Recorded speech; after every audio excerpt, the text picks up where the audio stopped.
estão transmitindo tudo. Legal.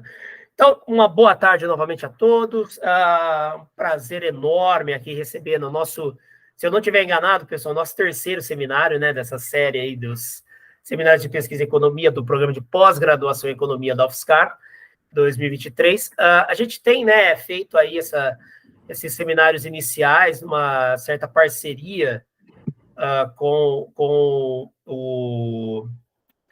o programa de pós-graduação em desenvolvimento econômico da Federal do Paraná, né? A gente formalizou, Júnior, há um tempo, um acordo de cooperação, né, com o pessoal com o pessoal do PPGDE, né? Esse acordo agora ele está tramitando aí dentro da UFPR, e é nesse sentido que a gente, para estreitar laços, né, que já existe, a gente tem também essa ideia de se aproveitar e chamar o pessoal para os seminários, né? Quem sabe mais para frente chamar presencial, né? Também foi meio da correria, a gente vai fazer online. Então, eu não vou dizer que é amigo, que é só meramente um docente, mas é um amigo, né? O professor Júnior Ruiz Garcia, que eu conheci nos meus tempos de mestrado na Unicamp, foi lá em 2006, hein, Júnior? Faz tempo, hein? Isso. E o Júnior, inclusive, foi quem apresentou um colega em comum depois, né? O professor Armando Alacosta, que faleceu recentemente. E depois eu vim me tornar colega de departamento, né, do professor Júnior Garcia, no Departamento de Economia da Federal do Paraná, onde ele é professor, né, na graduação e na pós-graduação, pesquisador produtividade do CNPq, e dentre os vários temas, né, que o Júnior trabalha, né, com economia ecológica e com coisas que ele toca, né, desde a graduação dele em Economia na Federal do Paraná, e tanto o mestrado quanto o doutorado do Instituto de Economia da Unicamp, ele vai trazer aí está saindo? Como é que está esse texto aí, Júnior? Qual que eu... Já te adianto. Você vai? Na apresentação, vou. Você vai dar... Júnior, então, cara, sem mais delongas, agradecer imensamente aí pela sua disponibilidade. Sempre é fácil combinar contigo, ser parceiro. E, cara, você tem o tempo que você achar conveniente. Imagino que você tenha aí feito uma apresentação, quiser compartilhar com a gente. Tá aparecendo? Tá perfeito, Júnior. Se por acaso começar a cortar, acontecer alguma coisinha, algum probleminha, eu te aviso aqui. Eu abro o áudio, beleza?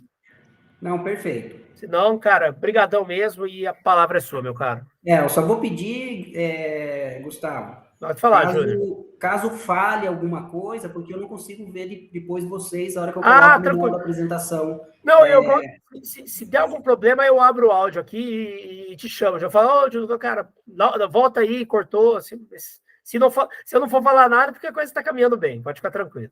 Não, perfeito. Obrigado, Gustavo. Eu que agradeço. Então, boa tarde a todos e todas. Quero agradecer inicialmente ao Gustavo pelo convite, pela oportunidade, né, de apresentar um pouco dos trabalhos que eu tenho realizado aqui na UFPR. Como o Gustavo disse, eu sou Júnior Garcia, né, professor aqui do departamento. O que acho que ele não comentou é que eu também sou coordenador do grupo de estudos em macroeconomia ecológica, e também diretor regional da Sociedade Brasileira de Economia Ecológica. Esta apresentação, caso vocês tenham interesse, ela está disponível no meu site profissional aqui, jrgarciaeco, wordpress.com. Tem aqui também o site do Gemaeco e o meu e-mail, caso você queira entrar em contato, conversar um pouco, fique à vontade. Como o Gustavo destacou, né, eu vou falar de um tema, vamos dizer assim, não muito conhecido pela grande maioria dos economistas, não só não conhecido, como quando conhecem, não tem uma abertura muito grande. Vamos dizer assim, tem uma inércia, né, em fazer uma reflexão de algo que, vamos dizer assim, não vai na corrente, né, no convencional, que é a macroeconomia ecológica. Acredito que a grande maioria de vocês nunca tinha ouvido falar até o momento que o Gustavo compartilhou o título do seminário. Então, ele é macroeconomia ecológica, a escala necessária da economia brasileira. Esse trabalho, ele foi desenvolvido no âmbito do meu projeto de Bolsa Produtividade em Pesquisa, financiado pelo CNPq, o projeto Macroeconomia Ecológica no Brasil, Emergência, Panorama, Perspectivas e Desafios. Ele já encerrou esse projeto. E um dos resultados foi justamente esse trabalho aí. Esse trabalho ele será publicado agora, já nos próximos dias. Hoje mesmo fiz a chamada leitura de prova, né, do trabalho, fiz agora pela manhã, na revista Desenvolvimento e Debate, né, editada pelo Instituto Nacional de Ciência e Tecnologia em Políticas Públicas, Estratégias e Desenvolvimento, que eu lembro da UFRJ, tá bom? Então, vai ser publicado e vai ficar disponível. Então, só vocês depois acessarem o link da revista, caso tenham interesse, vocês podem baixar esse trabalho. E o que esse trabalho trata? O objetivo dele, na verdade, é um trabalho ainda exploratório, tá bom? Ele não é um trabalho que se encerra em si mesmo, ele está dentro de uma agenda maior de pesquisa. E o objetivo principal dele é apresentar alguns elementos que reforcem a hipótese de que países em desenvolvimento também deveriam adotar políticas para reduzir o ritmo de crescimento do PIB, ou baixo crescimento, ou mesmo promover a redução absoluta do fluxo de matéria e energia em seu subsistema socioeconômico. Eu sei que já pode ter chamado a atenção, né, como que alguém coloca como objetivo, né, a reflexão sobre políticas para reduzir o crescimento, o ritmo de crescimento do PIB, num contexto, né, que o crescimento do PIB é a grande vitrine, né, tanto dos governos quanto da teoria econômica. Mas depois eu vou comentar mais sobre isso com vocês na contextualização e vai ficar um pouco claro. Também deve ter chamado a atenção essa própria questão, né? Fluxo de matéria e energia. Essa é uma outra questão que eu vou abordar com vocês, que é própria da economia ecológica. E esse estudo, né, essa reflexão, ela é realizada no contexto da economia brasileira e a partir, né, de uma perspectiva que, na verdade, eu acabei trazendo para esse trabalho, então você não vai encontrar essa perspectiva em outros trabalhos, que é a perspectiva da escala necessária do subsistema socioeconômico.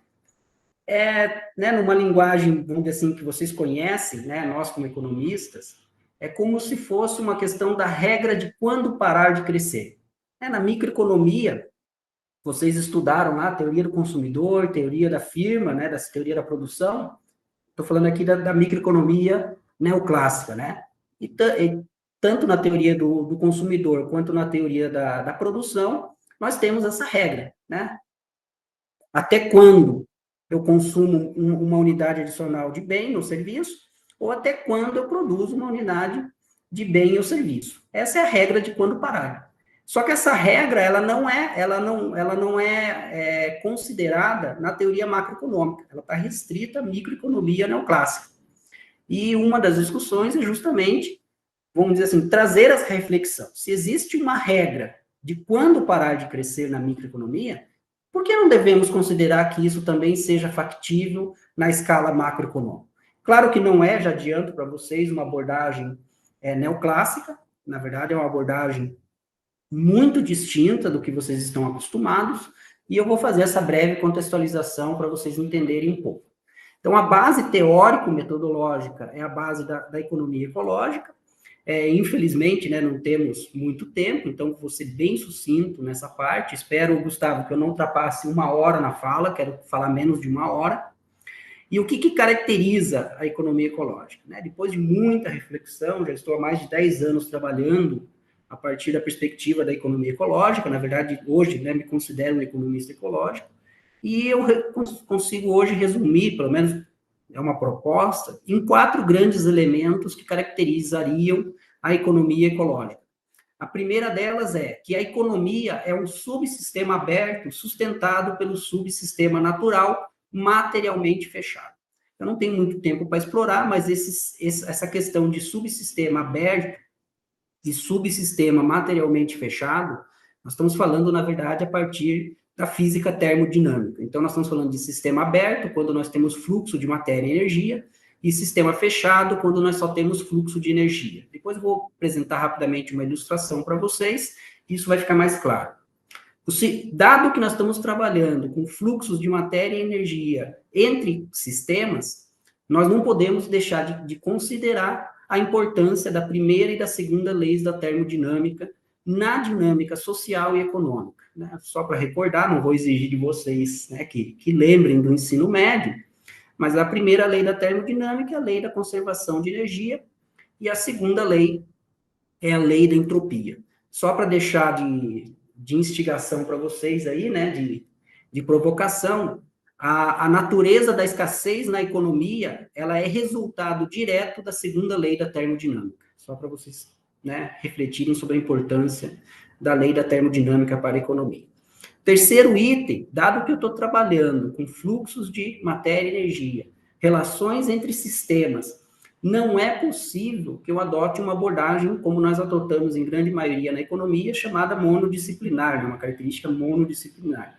Na verdade, nós precisamos adotar, nesse caso, uma abordagem chamada transdisciplinar, acoplada ao que eu considero essencial, que é o pensamento complexo, para investigar essas relações entre meio ambiente, sociedade e economia. A questão do pensamento complexo aqui, né, eu prefiro utilizar o termo pensamento complexo, que é apresentado por Edgar Morin, do que utilizar um outro conceito que vocês conhecem, que chama-se economia da complexidade. Na verdade, são abordagens completamente distintas quando você utiliza o pensamento complexo. E o que permite você trabalhar com sistemas complexos, dinâmicos e não lineares. E, por fim, que é o que de fato, né, eu destaco até em vermelho para vocês, que é o que de fato, vamos dizer assim, caracteriza como uma proposta, né, muito distinta em termos de paradigma da economia ecológica, do restante, é justamente que a economia ecológica reconhece os limites da tecnologia em superar os limites absolutos impostos pelo sistema natural ao crescimento do subsistema socioeconômico, que está relacionado, que na verdade, quando, né, só para ilustrar para vocês, né, vocês conhecem a função de produção, e um dos pressupostos da função de produção é que os fatores de produção, eles são substitutos entre si. Na verdade, eles não são substitutos quando você vai olhar essa função de produção na realidade, empírica, de fato. Não estou falando aqui de um exercício econométrico, estou falando olhar a função de produção como ela é na prática. Você verifica que, na verdade, não existe substituição entre os fatores. O que existe, na verdade, é uma complementariedade dos recursos, né, dos fatores de produção. Ou seja, eu posso mudar a composição, mas essa composição, na verdade, me cria uma nova função de produção, mas eu não consigo retirar efetivamente os fatores de produção dessa função e substituir por outro. Por quê? Porque eles são complementares. Infelizmente, não tenho tempo para discutir todas as implicações disso, aqui a ideia é só para vocês, o que é a economia ecológica? Ela está resumida nesses 4 itens. Aquilo que eu falei para vocês de trazer uma ilustração que talvez ajude a entender um pouco do que nós estamos falando é isso. O que nós temos, né, uma sociedade dentro de um subsistema natural que recebe energia solar, emite calor, e essa sociedade criou algo que nós chamamos hoje de economia. Essa economia não é sinônimo de mercado, tá bom? O mercado é uma parte da economia, então aqui já destaco que a economia ecológica não considera apenas os bens e serviços de mercado, ou aqueles que têm preço, mas todo e qualquer bem que está associado à produção e oferta, né, pelas pessoas. E aí, por exemplo, nós incluímos, né, as nossas tarefas domésticas, de cuidado. Quem é pai e mãe sabe do que eu estou falando. E esses sistemas, né, social e econômico, eles dependem de um fluxo de matéria e energia, né? Então, toda matéria e energia que entra é a mesma quantidade de matéria e energia que sai, com a única diferença, em razão de um processo de transformação de matéria e energia, e sujeito à segunda lei da termodinâmica, esse processo é inerentemente ineficiente, ou seja, não interessa o que eu faça, eu terei resíduos. Então, desse processo, nós temos, né, considerando os bens e serviços econômicos em sentido amplo, o que inclui aqueles bens e serviços com valor de troca, e, invariavelmente, a geração de poluição. Aqui eu já deixo a questão, né, até que ponto existem, né, as tais tecnologias verdes ou os processos de produção ou produtos que eles chamam limpos, né, que não geram degradação ambiental. Aí eles teriam que violar a segunda lei da termodinâmica para que isso existisse. Em decorrência desse desenvolvimento, né, do nosso subsistema econômico, nós temos hoje 2 fontes primordiais de bem-estar. Uma delas é o ecossistema, que em grande medida, né, ele oferece os meios de nossa sobrevivência, então, por exemplo, o ar que respiramos, a estabilidade climática, né, a composição de gases que nos permite, né, estarmos vivos, fertilidade do solo, etc. Mas nós também temos, né, o bem-estar provido por essa economia com os bens, né, que são resultados desses processos de transformação.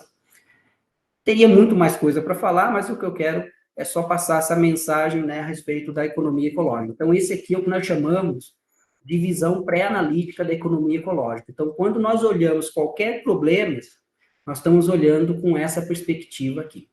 Só para ilustrar como isso, né, assim, de uma maneira um pouco mais clara, dentro de uma perspectiva mais econômica, nós estamos falando basicamente disso aqui. Então, o que acontece? Esse sistema social e econômico, ele é sustentado pelos serviços ecossistêmicos de suporte à vida, pelos serviços ecossistêmicos socioculturais e, obviamente, pelo provimento de recursos naturais na forma de matéria-prima. Por exemplo, petróleo, minério de ferro, minério de cobre, etc., que vai alimentar a economia. Aí você deve estar se perguntando, onde está trabalho e capital, né, da nossa velha e boa função de produção, capital e trabalho?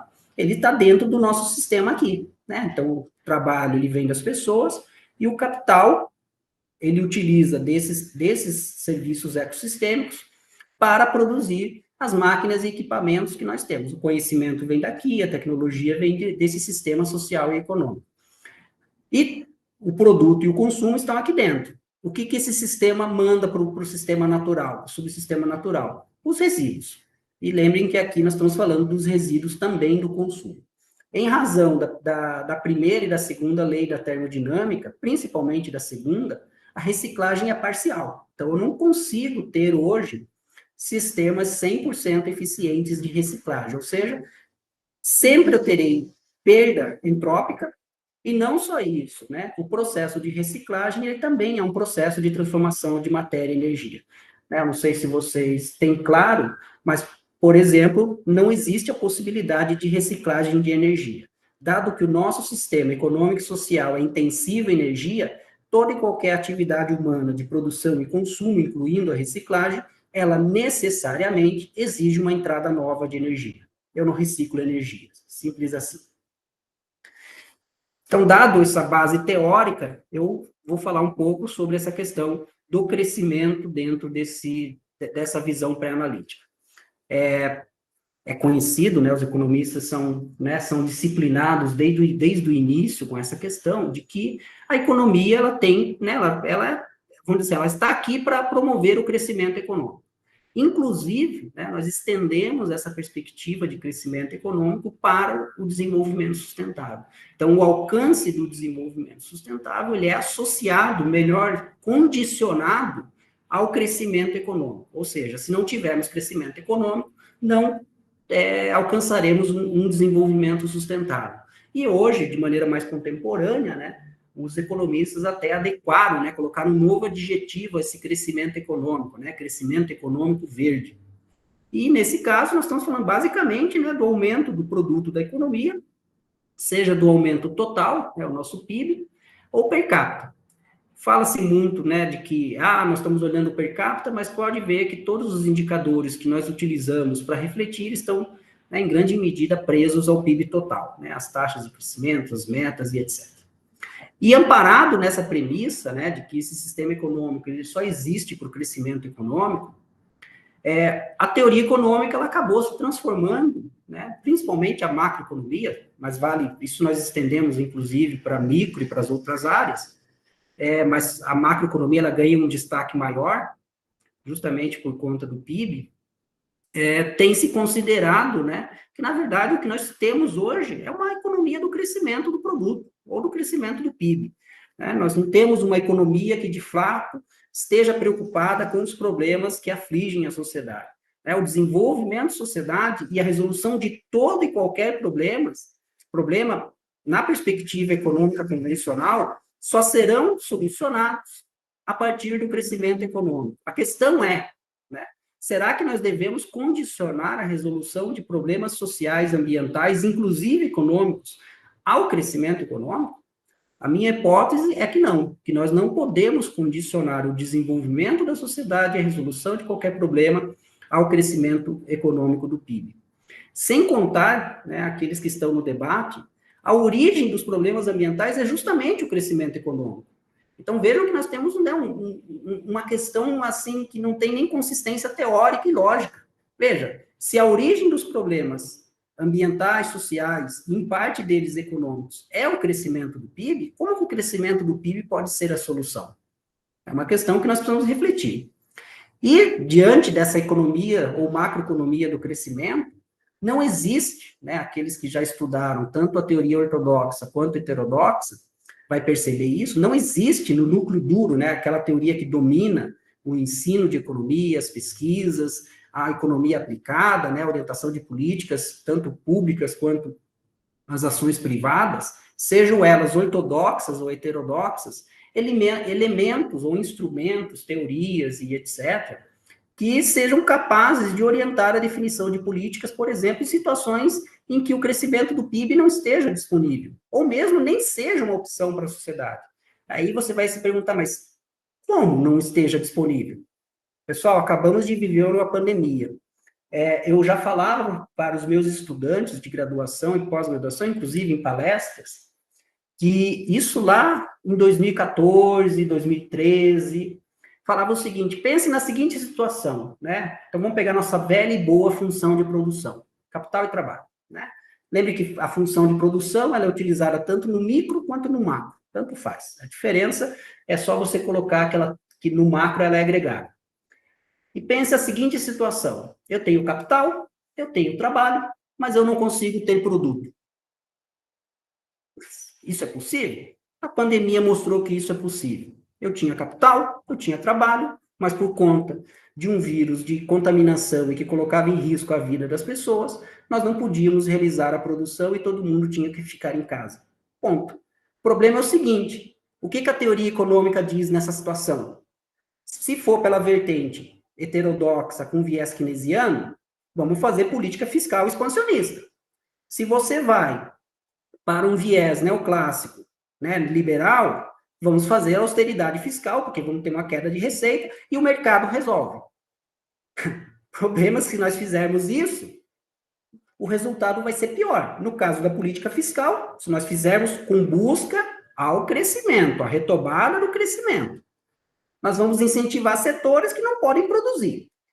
Não estou falando do auxílio emergencial, isso é outra coisa. E se você vai pela via neoclássica, né, liberal, você vai agravar ainda mais a situação, porque você, por exemplo, não poderia nem fazer o auxílio emergencial num contexto deles. Lembre que eu estou falando aqui de situações em que você utiliza políticas anticíclicas, que você, né, vai enfrentar uma reversão, que é o caso, eu não tenho crescimento como opção. E nós vivemos isso praticamente por 2 anos, né? Claro que o Brasil pagou o preço em 2021, né, para uma liberação precoce, e, né, vamos levar isso para o nosso resto da vida. E o que nós temos nessa macroeconomia do crescimento? Nós temos apenas 3 situações possíveis. Ou a economia está crescendo, ou a economia está em recessão, que é uma queda momentânea, né, aquela recessão técnica esqueci lá o escritório dos Estados Unidos, ilustra, né, 2 quedas trimestrais consecutivas, significa uma recessão técnica. E você tem a possibilidade de uma queda mais profunda, né, a tal da depressão.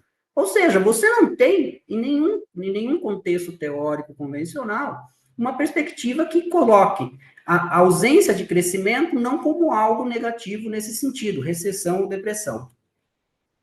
E aqui, como eu já coloquei, né, não tem como você condicionar a solução de problemas, né? Problemas não tem lógica você fazer isso. Porque veja o seguinte, né? O que eles contam para nós?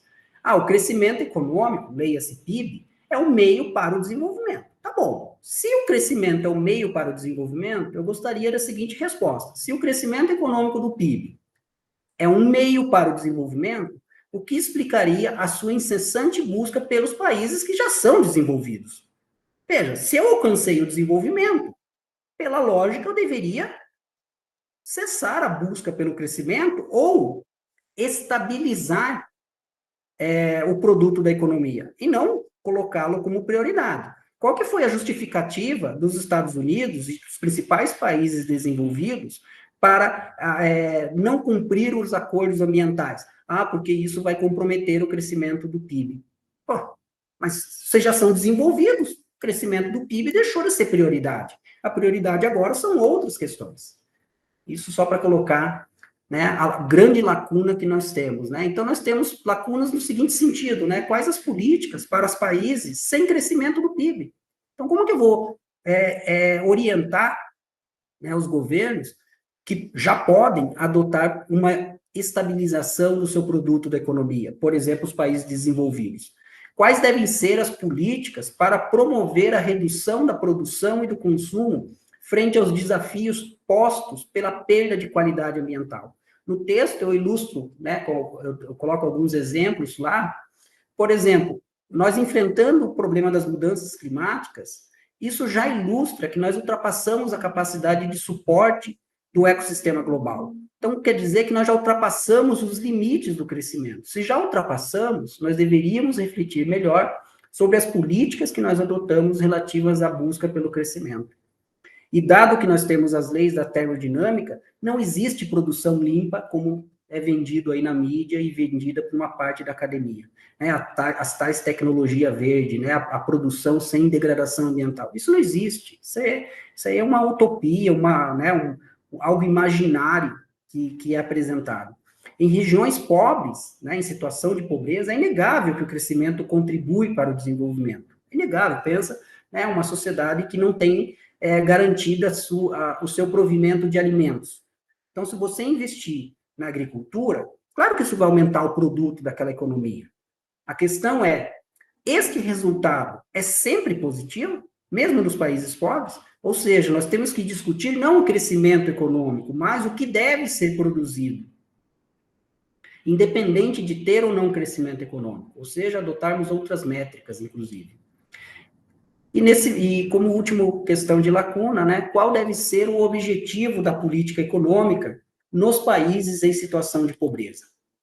E aí vem a macroeconomia ecológica. Então, a macroeconomia ecológica, a partir, né, do economista ecológico Herman Daly, levantou a seguinte hipótese, que a partir de determinado ponto, o crescimento econômico, ao invés de nos tornar mais ricos, pode nos tornar mais pobres, ou seja, perda de bem-estar. E essa hipótese, ela ficou conhecida como o crescimento não econômico ou antieconômico. E por que isso ocorreria? Porque na economia ecológica, nós não consideramos as externalidades, né? Nós não consideramos a questão ambiental como a economia ortodoxa e a heterodoxa consideram, como uma externalidade. Na verdade, aqui só um parênteses, né? Tem uma questão bem interessante, né? A heterodoxia abraçou a microeconomia ortodoxa na questão ambiental, só que abraçou isso de maneira acrítica, que é né, eu coloco isso uma inconsistência teórica, né? Porque, veja, se você é heterodoxo, você rejeita a teoria ortodoxa neoclássica.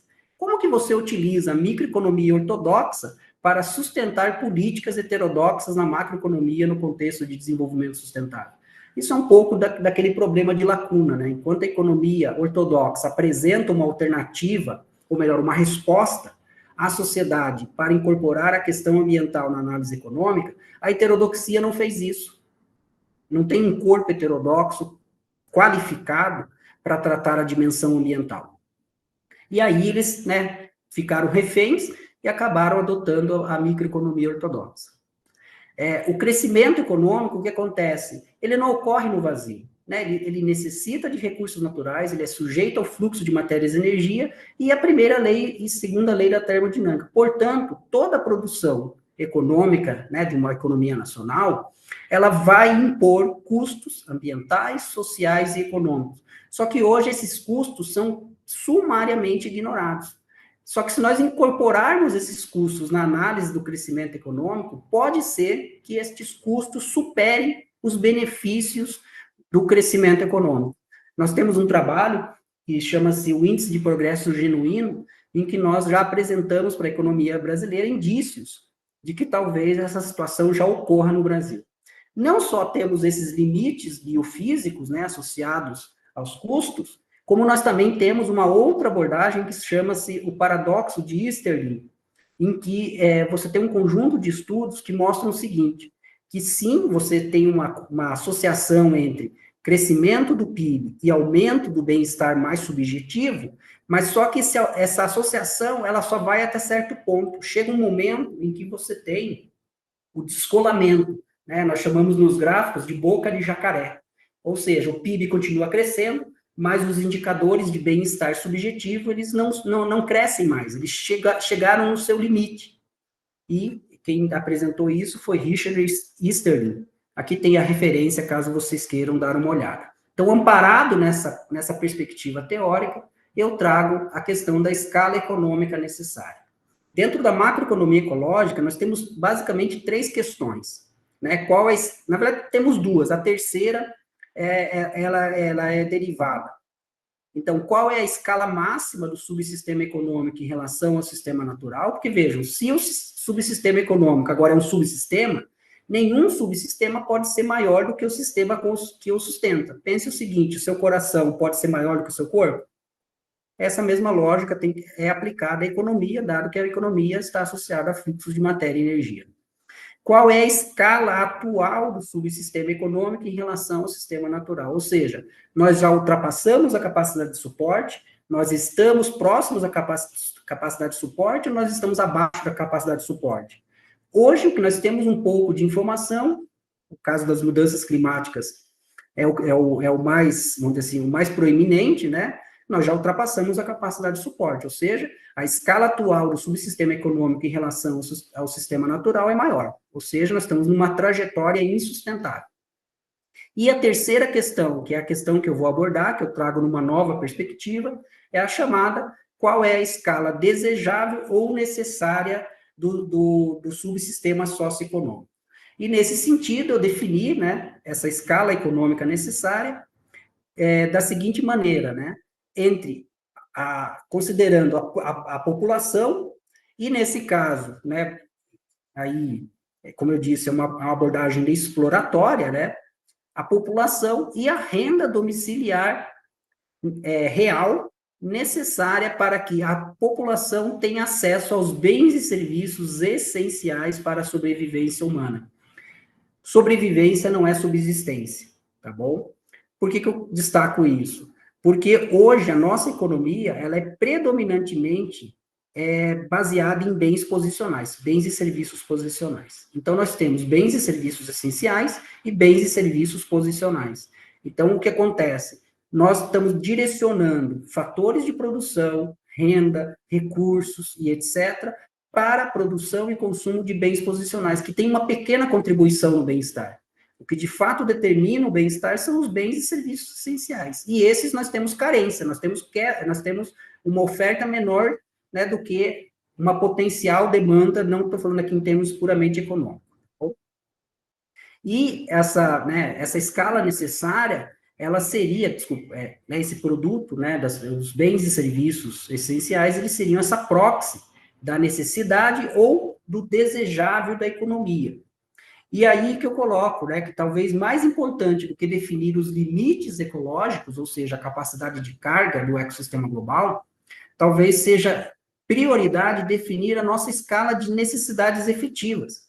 Porque, veja, sabendo o que nós precisamos, nós temos condições de avaliar o que nós precisamos para atender essas necessidades. E avaliar, né, de uma maneira muito mais democrática, como alocar os recursos para atender essa necessidade. A análise, em termos quantitativos, ela é relativamente simples, a contribuição dela está justamente na abordagem teórica, e eu organizei em duas etapas. A primeira é apresentar alguns indícios, né, dessa fragilidade da relação entre PIB per capita e bem-estar, ou seja, um bem-estar um pouco mais subjetivo. Essa primeira parte, ela foi inspirada num livro chamado The Spirit Level, está citado nas referências, que ele faz isso para os países da OCDE, e ele evidencia com muita clareza que alto PIB per capita não é sinônimo, o PIB per capita não é sinônimo de aumento do bem-estar. Você tem, vamos dizer, uma linha de corte, você chega até um ponto, e a partir desse ponto, pouco importa o tamanho do PIB, você não melhora o bem-estar. É um pouco disso que eu quero trazer como indício, uma análise exploratória. E, por fim, né, a estimativa dessa escala necessária. Como forma de evitar, né, sempre aqueles questionamentos das estimativas dos dados, né, dos valores, eu procurei desenvolver essa estimativa com base em dados oficiais. E eu utilizo, nesse caso, o salário mínimo necessário do DIEESE. Quem conhece o salário mínimo do DIEESE sabe que ele é definido não só, né, em termos de subsistência, né, e sim de sobrevivência mesmo. Então, ele incorpora moradia, saneamento básico, transporte, lazer, cultura e etc. Então, seria o salário mínimo que forneceria, né, aquilo que é necessário para a nossa sobrevivência. No texto, eu explico melhor o que é o salário mínimo necessário. Então, para iniciar, né, eu faço aquela apresentação, né, para ilustrar o paradoxo de Easterlin. Não é uma análise estatística, a ideia aqui, como eu falei, é só exploratória, porque o foco mesmo é a reflexão sobre a escala necessária. Como eu disse, eu utilizei esse livro. Depois, se vocês baixarem a apresentação, é só clicar, vocês vão direto no link do livro. E o que eu ilustro aqui? Eu peguei os dados por unidade federativa do Brasil, PIB per capita, e nesse caso do primeiro gráfico aqui, esperança de vida ao nascer em anos. E o que nós percebemos, né? Nesse quadrado, nesse retângulo verde aqui, né, nós temos vários, mas veja, ele vai aqui um pouquinho mais de 10 mil, a próximo de 30 mil de PIB. Só que percebam que eu tenho expectativas de vida maiores, em alguns casos aqui, e muito próximas a, por exemplo, esses 3 estados aqui que têm PIB per capita acima de 30 mil. Então, vejam, se eu consigo ter uma esperança de vida ao nascer com um PIB menor de 30 mil, maior do que estados com PIB per capita acima de 30 mil, inclusive, por exemplo, 60 mil reais aqui, quer dizer que o que influencia, né, diretamente a expectativa de vida ou a esperança de vida ao nascer não é só o PIB, né? Nós temos fatores, às vezes, muito mais importantes. Por exemplo, um bom sistema de alimentação, acesso a alimentos saudáveis, e a um sistema de saúde preventivo, por exemplo. A questões genéticas, né? A questões de ambiente, saneamento básico e etc., que não precisa ser condicionado ao crescimento. Na verdade, isso é uma falsa ilusão de que todos esses problemas dependem, né, do crescimento. Por exemplo, aqui no gráfico 2, a taxa de alfabetização. Praticamente, né, nós temos metade dos estados aqui na mesma faixa, entre 90% e 100%, independentemente do seu PIB per capita. Ou seja, erradicar o analfabetismo não depende diretamente do crescimento do PIB per capita ou do PIB total. Na verdade, é muito mais uma decisão social e política do que propriamente uma decisão econômica. Aqui, para ilustrar uma outra perspectiva, por exemplo, o número de vítimas de homicídios intencionais por 100 mil habitantes, né, e o PIB per capita. A mesma coisa, veja, nós temos estados, né, próximos a 30 mil e até, né, abaixo de 30 mil, com taxas de homicídios menores do que estados com PIB per capita maior. E, por fim, né, a taxa de mortalidade infantil. Então, vejam, nós temos aqui um grupo de estados, né, com taxa de mortalidade infantil abaixo, né, das taxas de mortalidade de estados com PIB per capita superior a 40 mil reais. Como eu disse, é uma análise exploratória, na verdade, existe toda uma discussão teórica e aplicada lá no exterior, que ilustra muito melhor. Aqui a ideia era só levantar essa questão para o Brasil, porque essa perspectiva para o Brasil, ela tem sido pouco explorada, para não falar ausente, então estou trazendo essa reflexão para o Brasil, e para ilustrar a questão da necessidade de refletirmos efetivamente, né, de uma sociedade que nós chamamos de pós-crescimento. E para isso, né, a definição da escala econômica necessária, eu considero que é uma questão fundamental, ou seja, o que nós queremos. Na época do estudo, eu utilizei os valores em valores de 2016, e para ilustrar para vocês, então, eu tenho o PIB, né, o nosso PIB em valores de 2016, no ano de 2016, 6,3 trilhões de reais. O PIB per capita, né, de 28 mil, e aqui eu faço uma observação que eu acabei esquecendo de fazer na metodologia, que, na verdade, nós não devemos adotar, no caso da renda e do PIB, a utilizar uma análise per capita. Na verdade, eu sugiro que nós devemos utilizar uma análise que é muito mais coletiva. Como alternativa, nesse momento, eu entendi que seria interessante utilizar a análise por domicílio. Então, vejam, quando eu pego o PIB e pego o número de domicílios oferecido pela PNAD contínua, eu chego a um PIB por domicílio de quase R$85 mil.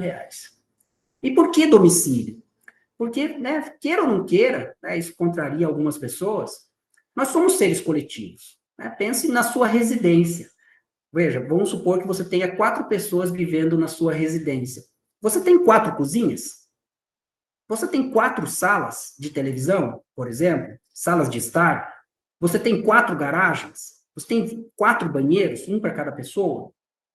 Você paga 4 IPTUs? Você paga 4 contas de energia elétrica? 4 contas de internet? 4 contas, né, boletos de saneamento básico? Não.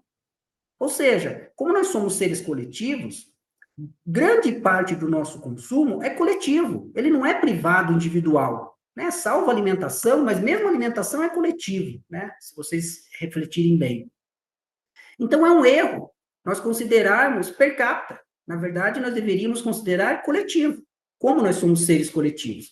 E com isso, nós temos, na verdade, né, essas unidades coletivas, elas estão sujeitas às economias de escala. Então, veja, nós usamos várias partes da nossa casa de maneira comum, né? Os tais banheiros unissex, né? Todos os banheiros da minha casa são unissex. Por quê? Porque nós utilizamos de maneira coletiva. E isso reduz o meu requerimento econômico em termos de renda para alcançar um determinado bem-estar. E vejam como muda a perspectiva.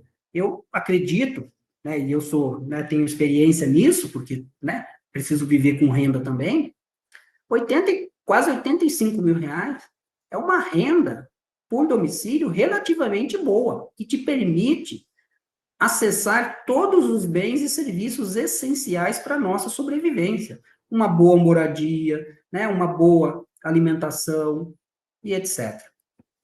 Mas quando eu vou para o salário mínimo necessário, como eu disse para vocês, se vocês conhecem já essa perspectiva do DIEESE, esse salário mínimo necessário, ele já prevê isso, que você, né, que você receba um salário mínimo que te permita a sobrevivência relativamente boa, não só material, como também de serviços e aspectos culturais. E em 2016, esse salário mínimo, ele foi estimado em 3.875. Cabe destacar também que esse salário mínimo, ele é estimado para uma família ou um domicílio de 4 pessoas. 2 adultos e 2 crianças.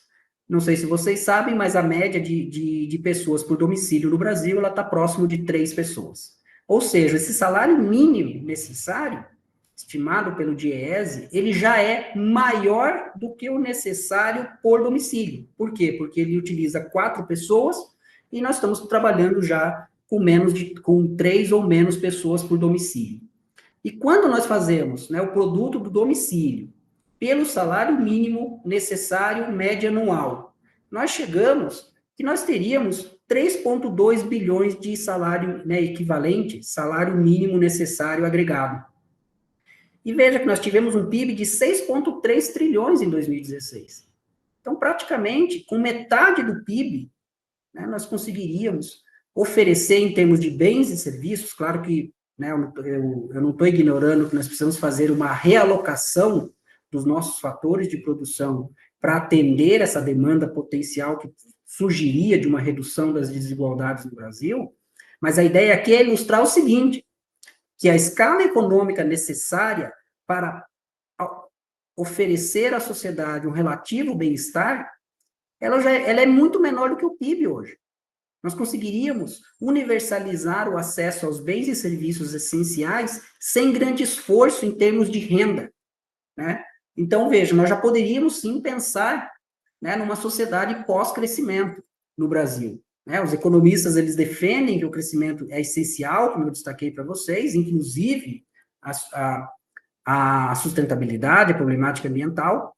No entanto, não só esse, como existem outros resultados, e no texto, inclusive, eu trato essas questões um pouco mais detalhadas, né, sugerem que nós podemos pensar, sim, em políticas de estabilização ou mesmo redução do PIB.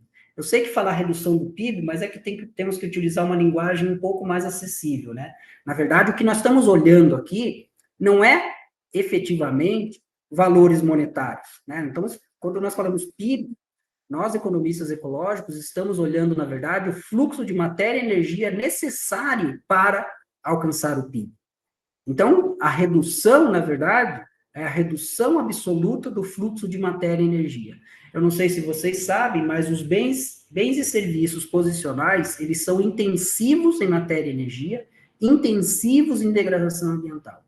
Por outro lado, os bens e serviços essenciais para a nossa sobrevivência, eles não são intensivos em energia e eles não são tão intensivos em degradação ambiental. Obviamente, né, eu já destaquei para vocês das leis da termodinâmica, qualquer produção, qualquer consumo vai gerar impacto ambiental. Mas em termos relativos, os impactos ambientais associados aos bens e serviços posicionais são muito maiores do que os impactos ambientais associados aos bens e serviços essenciais para a sobrevivência. Talvez, né, lá no trabalho eu exploro um pouco mais, talvez o nosso grande desafio, né, como sociedade nesse século XXI, seja alterar ou criar um subsistema que deixe de ser dependente do crescimento do PIB. Vocês podem ver, nós direcionamos todos os nossos esforços, seja de ensino, de pesquisa, seja de economia aplicada. Veja o que nós estamos passando desde 2015, quando nós tivemos a reversão no crescimento do PIB, nas taxas de variação do PIB. Um conflito social, problemas políticos, problemas em termos de política econômica. Para piorar, tivemos a pandemia, que nós, já economistas ecológicos, chamávamos a atenção que isso estava na iminência de acontecer.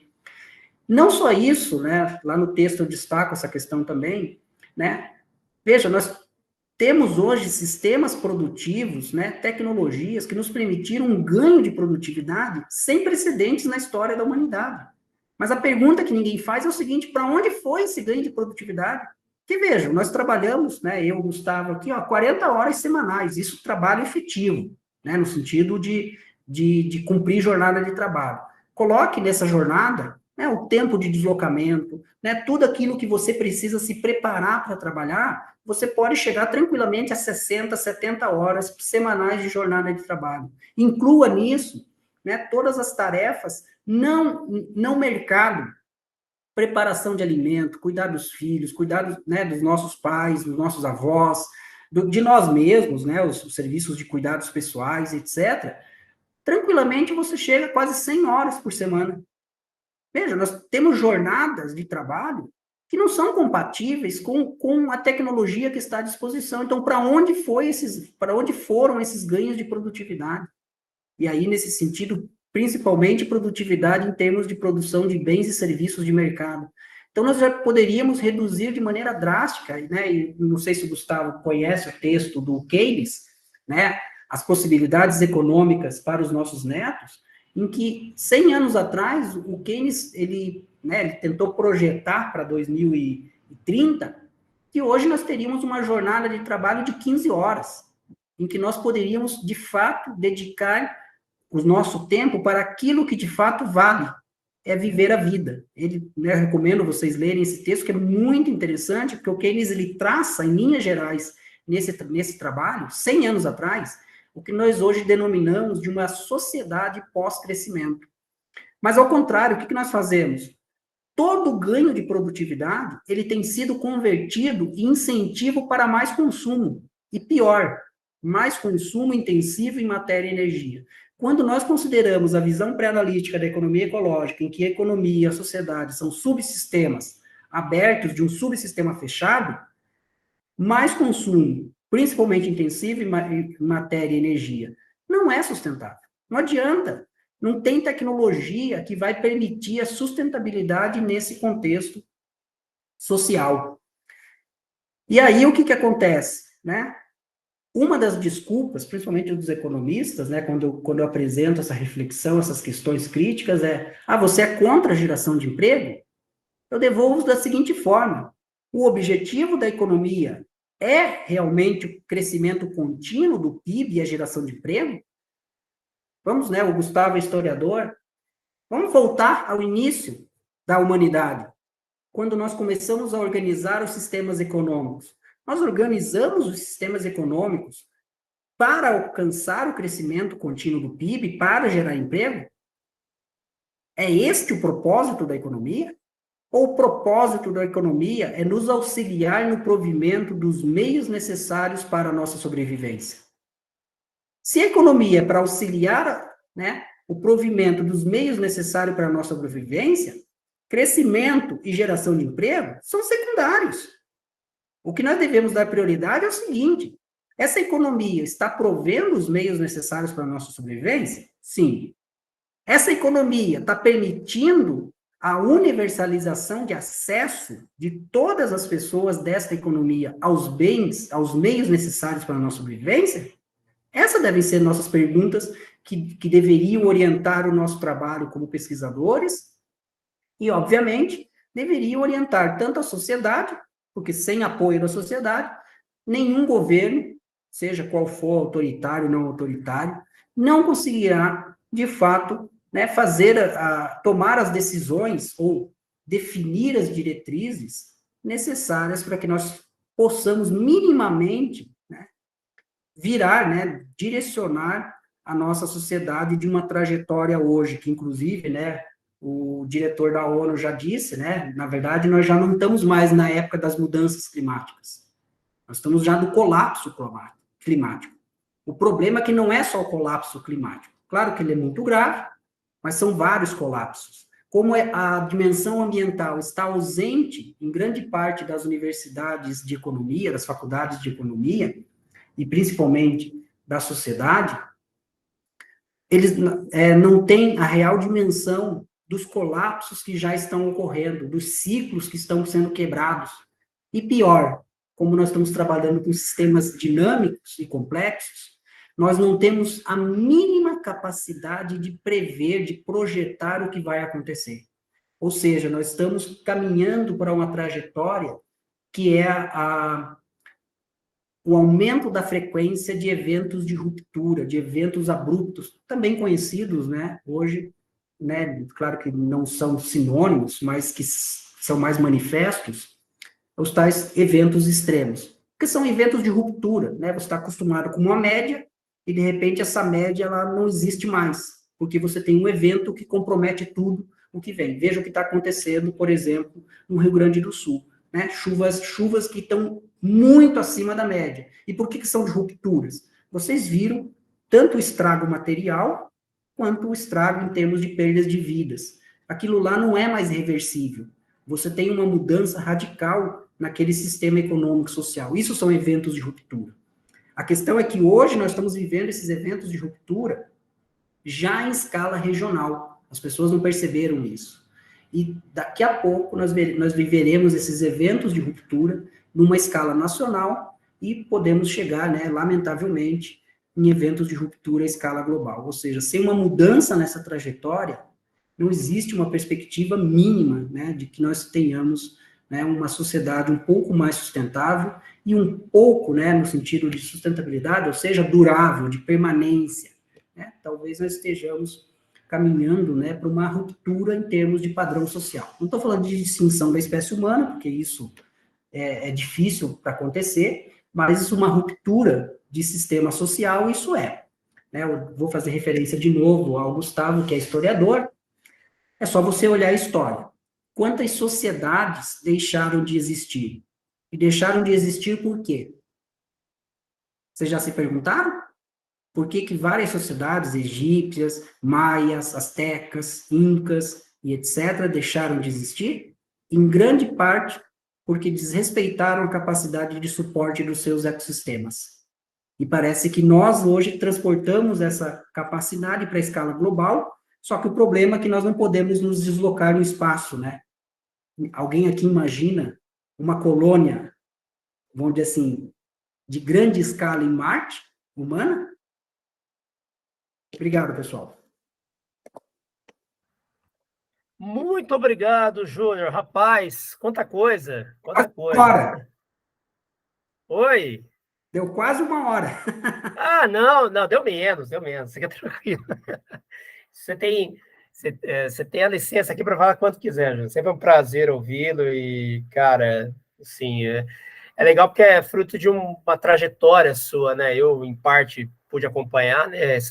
Quase que esse desenvolvimento de uma linha de pesquisa, né, Júnior, que você tem tramitado aí já há um tempo, e ver os resultados disso na prática são muito interessantes e é óbvio, né, que suscitam várias questões, né? Eu primeiro, eu como sou bonzinho, eu vou abrir aqui para o pessoal, né, para a plateia, né, perguntar e deixa à vontade, né, quem quiser fazer uma pergunta para o professor Júnior.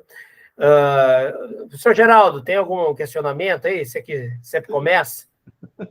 Vai, traz uma tradição já. Tá bom. Muito interessante, parabéns, Júnior, pelo seu trabalho, né? Eu conheço um pessoal da USP que trabalha com questão do capital social, capital natural, capital humano e capital físico, né? Eles têm uma abordagem assim um pouco diferente da sua, mas eles têm como ponto de partida uma construção da própria ONU, né? Se não me engano, quem promoveu isso foi o Kofi Annan, a preocupação com a pobreza, a erradicação da pobreza, né? E gerenciamento da prosperidade, colocando em questionamento nessas questões de transformação econômica mesmo, né? E eu fiquei com uma dúvida, né? Quando você falou de termodinâmica, eu falei assim, olha, ele vai trabalhar com um modelo baseado em agentes, né? Fazer algum comentário desse tipo. Porque existe também uma parte da literatura, né? Não é mainstream, né? Também não é considerada heterodoxa. Eles consideram essa questão da agregação algo bastante preocupante, né? Tanto do ponto de vista teórico, porque você chega a resultados que são muito distantes da realidade, né? Mas nessa questão sua de limitação do PIB, a única coisa que eu vi na literatura, né, foi um trabalho muito antigo e muito pouco comentado se eu não me engano, do John von Neumann e do Morgenstern, ou de um dos dois. Eu cheguei a ouvir citação desse trabalho, que fala sobre a questão da entropia, que seria algo natural na própria economia, né? Então, isso que você colocou, e nos Estados Unidos tem essa discussão teórica da estagnação secular, que parece ser mais um resultado de tudo isso, né? Agora, do ponto de vista metodológico, você coloca lá, você pensa em alguma estimativa, né, uma maneira de mostrar isso quantitativamente, né? Porque parece ser algo assim, o trabalho mais difícil que você vai ter vai ser esse, né? Mostrar em dados, né? Você chegou a colocar lá, olha, o limite são, por exemplo, esses estados aí, essas cidades que têm estados, né, no caso, já pensou em desagregar isso para municípios, mostrando que talvez um município que tem uma renda per capita de 10 mil tenha um nível de bem-estar muito maior do que uma cidade como São Paulo, que deve ter um nível de renda per capita muito maior que isso, né? Eu queria saber assim, quais seriam esses percalços metodológicos seus, né? E do ponto de vista assim, até de formulação matemática, né? Seria um problema de crescimento, voltando na abordagem mainstream, né? Eles otimizam o sujeito, por exemplo, ao estoque de capital. Aí, no seu caso, seria o quê? Maximizar o crescimento sujeito a um nível máximo de degradação, ou um nível mínimo de degradação, né? Um limítrofe, né? Seria um problema desse tipo uma estrutura de controle óptico que aparece nesses livros de macroeconomia do mainstream, o Blanchard e Fischer, o próprio Homer e esses outros livros aí. Obrigado, Geraldo. É importante o teu comentário, né, sobre, vamos dizer assim, você não ter visto, né, trabalhos, porque isso reforça, né, a nossa crítica tanto à teoria econômica quanto ao ensino de economia. Esse debate que eu trago para vocês aqui, vou dizer assim, lá fora não tem nada de novo. A única coisa nova é que eu trouxe esse debate para um país em desenvolvimento. Na verdade, você tem uma agenda de pesquisa lá no exterior muito, muito consolidada, com esses modelos, seja tratando da questão da entropia, na verdade, o trabalho referência, Geraldo, é o trabalho do Georgescu Hagen, The Entropy Law and the Economic Process. É o trabalho pioneiro que trouxe a questão da importância da primeira e da segunda lei da termodinâmica para você entender a questão econômica, né, e suas implicações. Na verdade, isso para ele custou a carreira dele. A publicação desse livro destruiu a carreira dele na economia. Infelizmente, os economistas, às vezes, eles são cruéis, e foram cruéis. Não sei se o Gustavo conhece, mas a história do Georgescu Reagan ilustra isso, a crueldade da academia com aqueles que são dissidentes da teoria mainstream. Você tem vários modelos de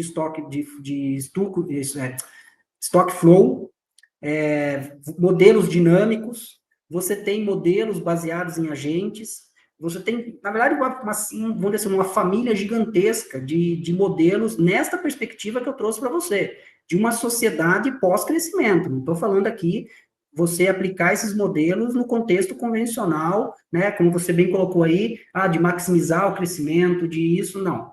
Uma perspectiva de pós-crescimento, inclusive alguns trabalhos hoje também numa tendência ascendente geral, de decrescimento, né? Não vou entrar no debate, mas decrescimento, só destaco para vocês que não é antônimo de crescimento, é uma perspectiva muito complexa, mas essa modelagem, toda essa agenda, ela já está sendo aplicada, inclusive, neste contexto de decrescimento. Mas esse debate de decrescimento, esse debate de pós-crescimento, lamentavelmente, ele ficou restrito só aos países desenvolvidos, ele não transbordou para os países em desenvolvimento. Eu sei que, né, para quem é economista convencional, fica um pouco contraditório, mas, né, os países em desenvolvimento ainda precisam crescer muito mais. O que eu tenho para dizer é o seguinte, lamentavelmente, nascemos na geração errada, nascemos na geração das restrições ambientais. Então, a partir disso, nós precisamos fazer uma profunda reflexão para ver o que de fato é possível hoje, por isso que até o conceito de escala necessária, ou seja, o que é necessário hoje? O que nós precisamos hoje? Então, o foco do meu trabalho, né, então, você perguntou, né, sobre a questão de desagregar para os municípios, isso não teria contribuição alguma mais, Geraldo. Na verdade, esse debate da perda de associação entre crescimento econômico e bem-estar mais subjetivo, ela já foi, vamos dizer assim, com validade empírica, né, com testes empíricos relativamente consistentes, lá no trabalho do Easterling, em 74. Veja, o que eu trago para vocês é algo que já é muito velho, não tem nada de novo. É novo para quem está fora do debate. E desde 74, você teve um conjunto significativo de pesquisas que, vamos dizer assim, validaram a hipótese de Easterling, desse descolamento entre bem-estar subjetivo e crescimento. Então, na verdade, fazer isso, infelizmente, não vai trazer algo de novo em termos de teoria, porque isso já está consolidado, esse desligamento. O que eu tenho, né, de sugestão de trabalho que eu fiz é o do índice de progresso genuíno. Nós fizemos, eu e o professor Daniel da UF, a única estimativa para o Brasil do índice de progresso genuíno em série histórica. E nesta análise, nós já conseguimos ilustrar esse descolamento do progresso genuíno com o crescimento do PIB. A respeito das modelagens, né, eu vou ser sincero, eu considero importante, tá bom? Mas nós temos o seguinte problema, né? Como nós trabalhamos com uma ciência social, cada pesquisador que empreende um exercício de modelagem, ele acaba sendo único. E aí, quando você coloca isso em debate, e aí, Gustavo, um pouco vamos dizer assim, só para emendar, né, daquele meu comentário da ANPEC, ao invés de você refletir as implicações dos resultados daquilo que você fez, a discussão se torna só metodológica. E você fica, mas por que você não considerou essa variável de controle? Por que você não fez essa modelagem? Por que você não considerou aquele dado? E o que de fato era importante, que é justamente a hipótese e as consequências, né, o conteúdo que você está querendo trazer, o método, ele só é um auxiliar, ele se torna o centro. E neste trabalho eu decidi adotar uma abordagem muito mais simples, para justamente não dar muito espaço para esse tipo de diálogo, tanto que eu decidi utilizar o dado do DIEESE e do IBGE, para que nem discutissem isso. Ah, a tua estimativa não é minha, é do DIEESE, é uma estimativa já institucionalizada. As estimativas são do IBGE, já são institucionalizadas. Então, se vai questionar, questiona o IBGE, não a mim, entende? Por quê? Porque eu queria trazer justamente isso. Olha, pessoal, talvez o problema do Brasil não seja crescimento econômico, ou seja, a falta dele.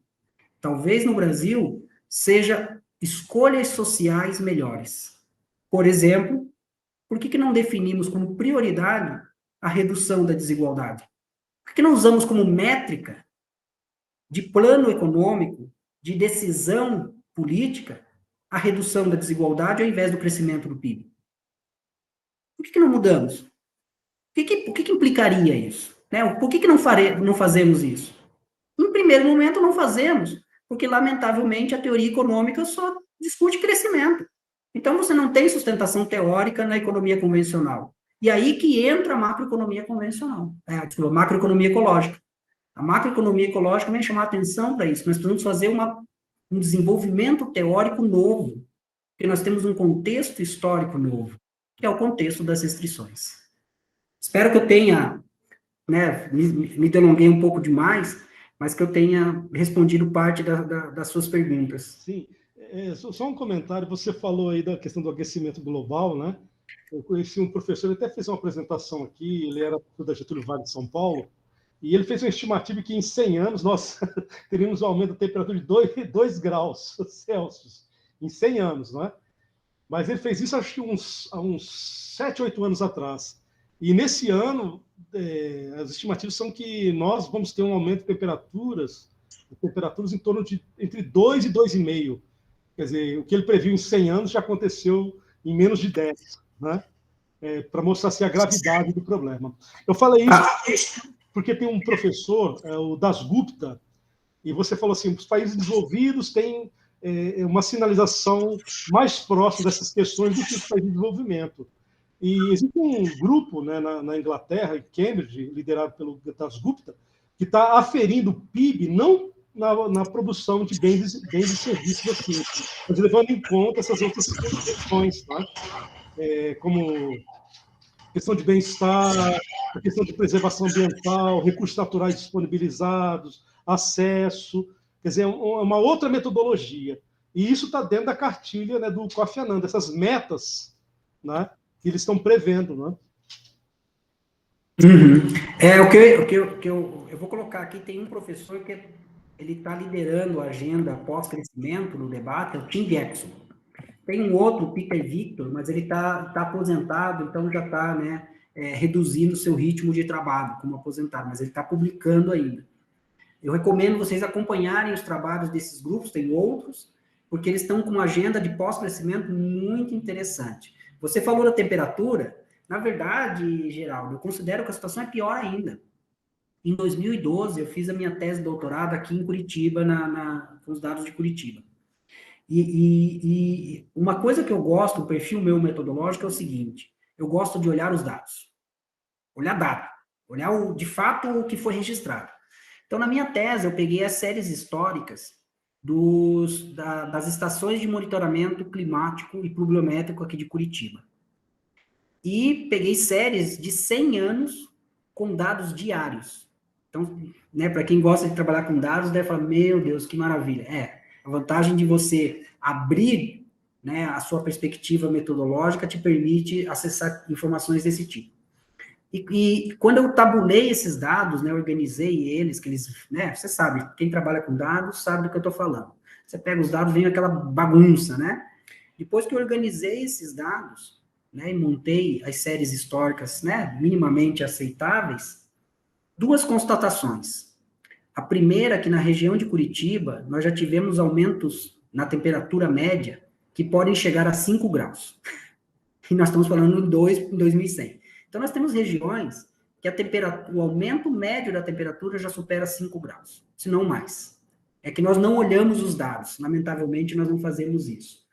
E na fluviometria, nós temos dois resultados extremamente preocupantes na região de Curitiba. O primeiro deles é que nós tivemos um aumento significativo do volume pluviométrico. Num primeiro momento, você fala, que bom, né? Mais água. O problema é o seguinte, que esse aumento do volume pluviométrico ele foi acompanhado de uma redução do número de dias de chuvas. Ou seja, nós estamos tendo chuva, cada vez menos dias com chuvas, mas quando temos chuvas, elas são muito intensas. Então, agora, associe os dois resultados.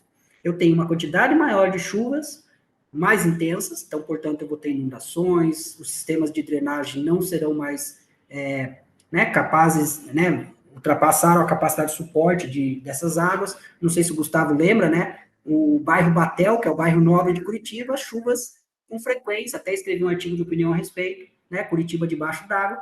Chuvas desse tipo alagam o bairro nobre de Curitiba, porque inunda tudo por causa dos sistemas de drenagem. Aí você tem acompanhado um aumento médio da temperatura que pode chegar a 5 graus Celsius em Curitiba. O que você tem? Você tem uma evapotranspiração muito maior. Isso pode provocar racionamento, né, redução da disponibilidade de água para a população, porque você chove menos, mas, né, por mais que chove mais, mas como a evaporação é maior e o uso é muito grande, crescente, você pode sofrer com restrições de disponibilidade de água. Então, na verdade, nós estamos vivendo já na escala local situações que são projetadas para 2050 na escala global. A questão é que na escala local, eu ainda consigo minimamente definir padrões de manejo, eu consigo fazer gerenciamento desta situação. O desafio vai ser, como eu coloquei para vocês no final da apresentação, quando nós tivermos isso na escala nacional. Na escala nacional, eu não consigo manejar mais. E aí, nós vamos pagar um preço que nós não sabemos o que é. A pandemia, né, eu falo para os meus alunos, foi o seguinte, foi apenas um ensaio de uma situação de ruptura. Ainda bem que no caso da pandemia, né, eu sei, minha mãe quase morreu por conta disso, então não leve minha fala como, né, leviana. Nós tivemos uma grande sorte que a taxa de mortalidade do Covid-19 era baixa. Se nós tivéssemos uma taxa próxima a 10% dos contaminados, nós viveríamos uma situação nunca vista na história da humanidade. Pelo menos, né, em escala global. Nunca vista. O problema é que quando nós entramos em situações como essas, nós não sabemos o resultado. Nós temos aperitivos, né? Um deles que eu uso nas minhas aulas é o caso de Concepción, no Chile. Em 2010, né, eles viveram um dos maiores terremotos da história do Chile. Só que o terremoto destruiu partes materiais, matou, lamentavelmente, algumas pessoas, mas o pior estrago foi depois. Como eles tiveram tsunami e o colapso dos serviços básicos da sociedade, a população entrou em pânico. E aí valeu o instinto de sobrevivência. Grande parte da cidade foi destruída por instinto de sobrevivência.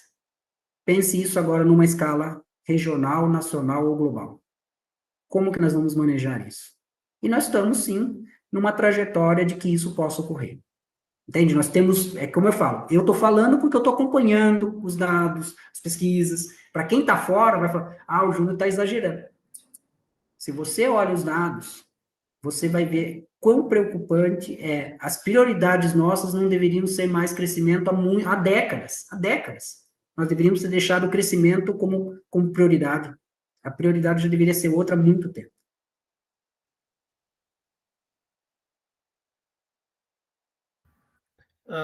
Júnior, tem dois alunos nossos, né, que levantaram a mãozinha aqui. Eu vou passar a palavra primeiro para o Augusto. Augusto, cara, pode fazer essa pergunta. Boa tarde, vocês me escutam? Perfeitamente. Eu queria primeiro parabenizar o professor, trabalho muito interessante. Eu fiquei com uma dúvida num aspecto, quando eu vi o tema do seminário, eu imaginei que, eu não sei se esse autor que eu já li algumas coisas dele, ele está ligado ao grupo que o professor Geraldo falou, que é de Cambridge, mas eu acompanho um autor que ele fala algumas coisas sobre globalização contemporânea, que é o Jeremy Green, que é de Cambridge também. Ele é da área de economia política e ele fala sobre o novo Green Deal, né, na visão keynesiana mesmo. Eu imaginei que fosse nessa linha.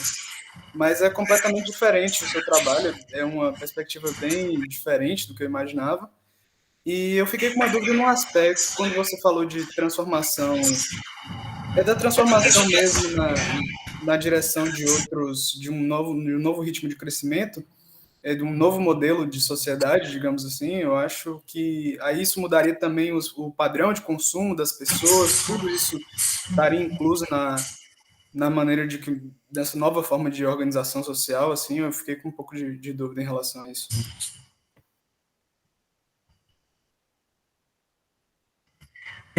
Só um pouquinho que eu estou pesquisando aqui, só para colocar para vocês algumas referências, tá bom? Por isso que eu fiquei em silêncio, mas eu já te respondo, né, sobre a sua questão. Que eu queria colocar para vocês, que é importante que eu considero, que vocês tenham acesso para perceber que não sou eu que estou falando, né? Na verdade, isso está tudo dentro de uma agenda de pesquisa muito maior e muito mais antiga do que vocês podem imaginar. Sobre o New Green Deal, desculpa teu nome? Augusto, professor. Augusto. Sobre o New Green Deal, eu vou compartilhar com você ali, eu tenho um trabalho recente que é sobre o New Green Deal, em que eu faço uma reflexão crítica, só que à luz da economia ecológica. Na verdade, o New Green Deal, Augusto, nada mais é do que a proposta de crescimento verde. É a proposta vou dizer assim, do mainstream econômico. Ou seja, eu tenho uma solução que na prática não muda nada. Eu continuo condicionando a solução dos problemas ambientais ao crescimento. A única diferença é que agora esse crescimento se chama verde. O problema é que, quando nós temos, né, quando nós consideramos as leis da termodinâmica, não existe esse tal de crescimento verde, lamentavelmente. Entende? Não existe a possibilidade de um crescimento descolado, desacoplado, como tem sido utilizado no debate, da degradação ambiental e do requerimento de matéria e energia. E pior, de energia, porque a energia é o grande desafio, porque a energia, ela não é reciclável. Então, veja, toda vez que eu cresço a economia, é similar, né, Gustavo, à questão da moeda. Todo crescimento econômico é acompanhado por um aumento da oferta de moeda. Todo crescimento econômico é acompanhado por um aumento do requerimento energético. O problema é que, para ter essa geração de energia, diferentemente do que as pessoas pensam, eu preciso de matéria e energia. Muitos falam, mas nós temos uma fonte infinita de energia, né, o Sol. Primeiro que ela não é infinita, porque se eu não posso utilizar a energia de amanhã, solar, significa que a quantidade de energia solar que chega ao planeta tem um limite. É a energia que chega no planeta naquele minuto. Se eu não utilizar, ela é dissipada pela segunda lei da termodinâmica. Então, eu não tenho energia infinita disponível. Segundo, eu não sou que nem as plantas, e nossos sistemas econômicos não são iguais às plantas, que capturam energia solar e sobrevivem disso. Claro que além de água, nutrientes. Mas nós não fazemos isso. Nós precisamos de equipamentos, máquinas e equipamentos capazes de capturar, transformar essa energia solar em energia elétrica. E para fazer isso, toda essa infraestrutura de captação e, pior, de armazenamento, eu preciso de matéria e energia. Entende? Então, o que é o New Green Deal? Na verdade, o New Green Deal ele tem duas grandes abordagens. Uma abordagem, como você destacou, Augusto, vinculada ao keynesianismo, ou seja, que o New Green Deal deve ser liderado pelo Estado, outra que defende a Mazzucato, né, o Estado empreendedor e etc., o Estado, né, conduzindo esse processo, e a outra vertente é a vertente neoclássica, que o mercado vai fazer isso, né? Então, quando nós tivermos, por exemplo, um aumento do preço do barril de petróleo a um preço proibitivo, nós teremos a entrada das energias não combustível fóssil, não petróleo.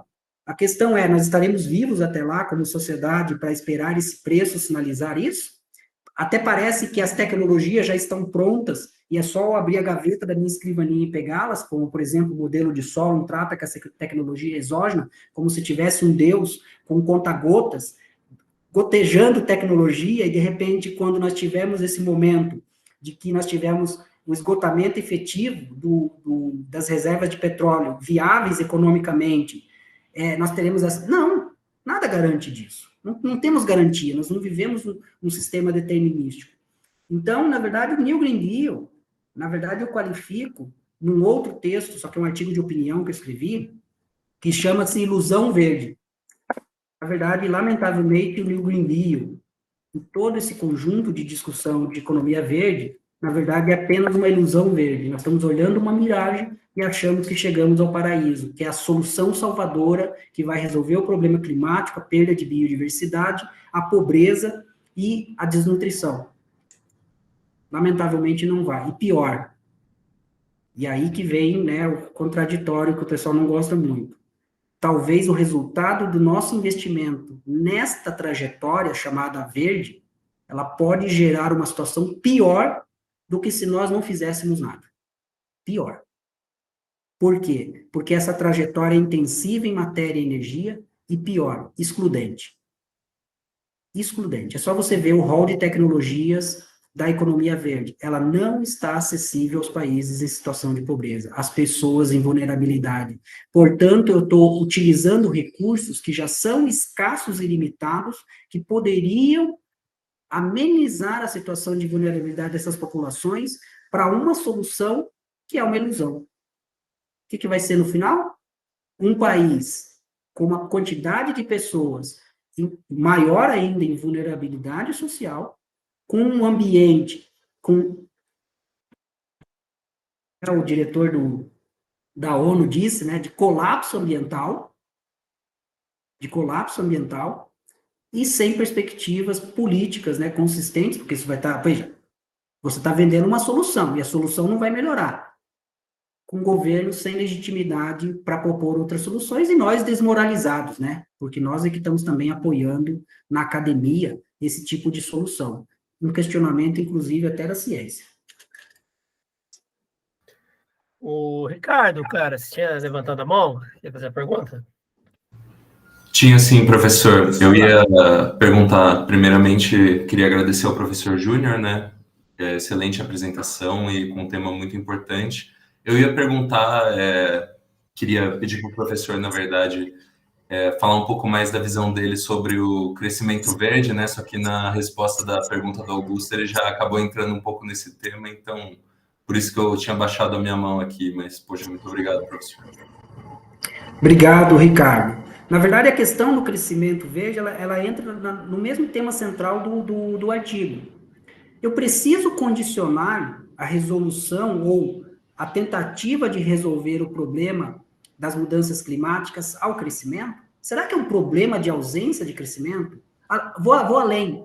Será que o enfrentamento das mudanças climáticas é um problema monetário financeiro, como, por exemplo, você vê no debate, como financiar a transição para a economia verde? Como financiar o enfrentamento? Não é. Não é um problema monetário financeiro.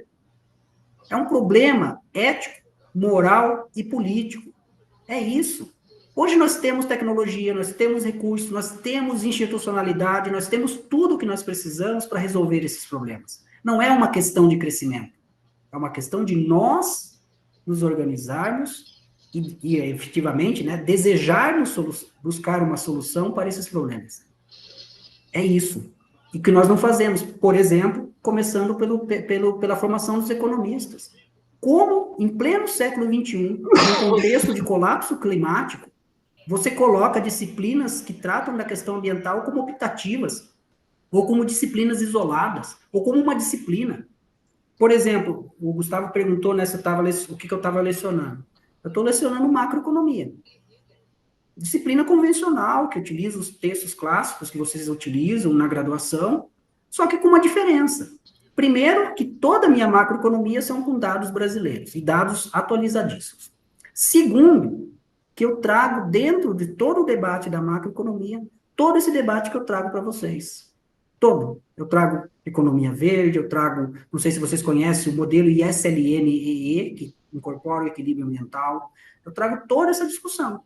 Não preciso de uma disciplina economia ambiental para tratar da questão ambiental na economia. Por quê? Porque a questão ambiental ela é transversal. Eu posso trabalhar em metodologia macro, micro, internacional, regional, urbana, história do pensamento econômico. Por exemplo, nós tivemos recentemente um evento da Sociedade Brasileira de Economia Ecológica, História do Pensamento Econômico e Ecológico Brasileiro. Uma reflexão, está disponível no nosso canal do YouTube, lá da Economia Ecológica. Sugiro vocês darem uma olhada, você, Gustavo, saber você fazer essa avaliação, por exemplo, a partir da ótica de Celso Furtado, dos elementos já da dimensão ambiental em Celso Furtado, porque tudo isso é retirado da economia, é ignorado. Eu vi o Xixo, né, vai falar lá, né, o Alexandre Sais, né, Júnior? Eu vi.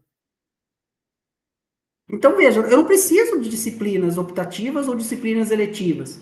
É só incorporar. A questão é por que eu não incorporo? Porque os professores que vão para o mercado, eles nunca viram isso, eles não sabem o que fazer, eles não conhecem o debate.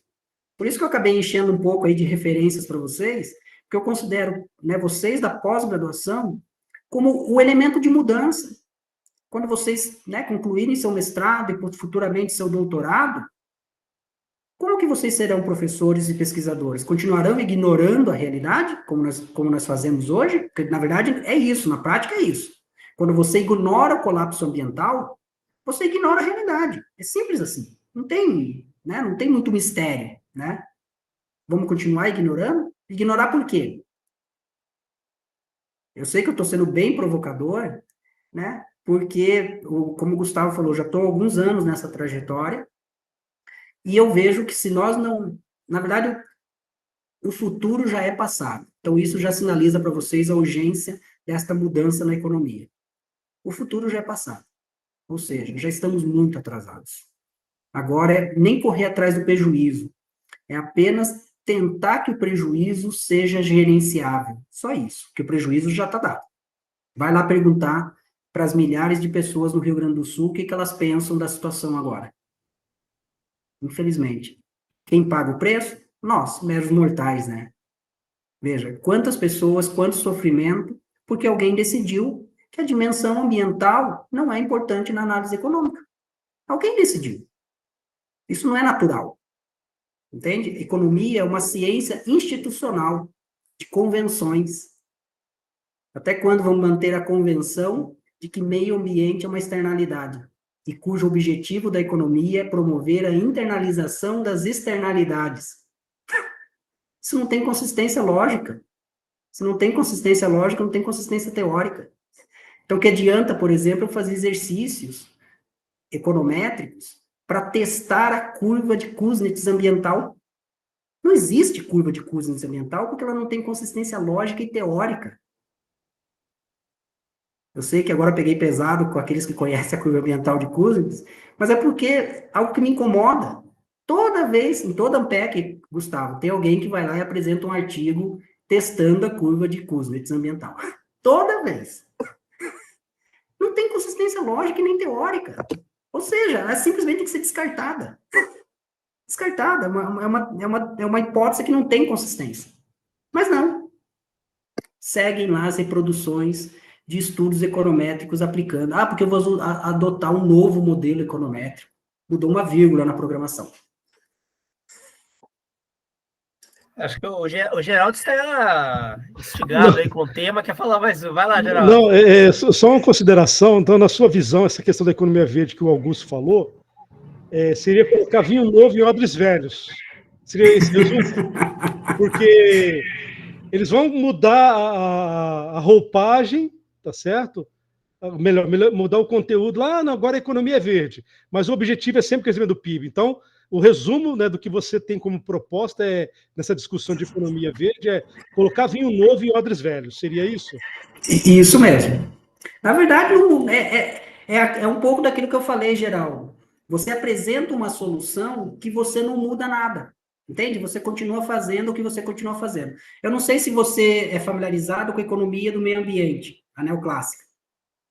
A economia do meio ambiente foi a resposta do mainstream neoclássico lá na década de 70, ao confrontamento que eles, né, tiveram que enfrentar a respeito dos problemas ambientais. Porque a economia neoclássica não tinha nenhuma resposta para os problemas ambientais. Naquela época não tinha nem a questão das externalidades. Por quê? Porque as propostas eram de Pigou Ronald Coase e mais alguns outros economistas que, na época, eles eram negligenciados pelos neoclássicos.